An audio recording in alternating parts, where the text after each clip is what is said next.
US President Donald Trump has met India's Prime Minister Narendra Modi on the sidelines of the G20 summit in Osaka. And this meeting comes a day after Trump attacked India over its high tariffs. Our correspondent Neha Punia tells us more on what was discussed at this meeting.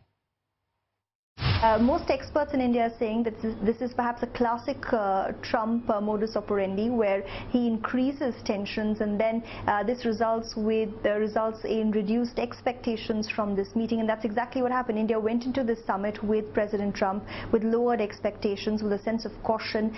Trade was brought up, but while interacting with reporters before that one-on-one meeting, Mr. Trump refused to get drawn into a debate about what exactly his issues with India on the trade front were. He also said that ties between India and US have never been better, and that there would perhaps be a trade deal announced. Nothing to that effect was actually announced after the leaders met. So it is essentially back to square one. You will have the commerce ministers of both countries meeting in the days ahead. We're being told that meeting could happen very early, in fact, possibly soon after the G20. So nothing has really changed except for the fact that the two leaders have met.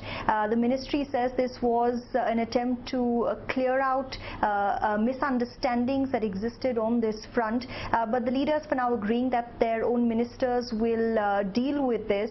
The White House interestingly also said that India offered ways to lower the trade deficit that India has with the United States, but the Indian Foreign Ministry didn't mention that. So a lot still unclear, but definitely a de-escalation once again. But 5G interestingly was discussed, Steve, and that's really going to be the next frontier where we might see Indo-US cooperation. We know Mr. Trump has been pushing India to not allow Huawei to be a part of 5G trials here. India has said we'll take a call based on our national interests as well as security concerns, but perhaps this could be that area of give and take where India could agree to keep Huawei out in return for some sort of compromise from Washington DC on the trade front.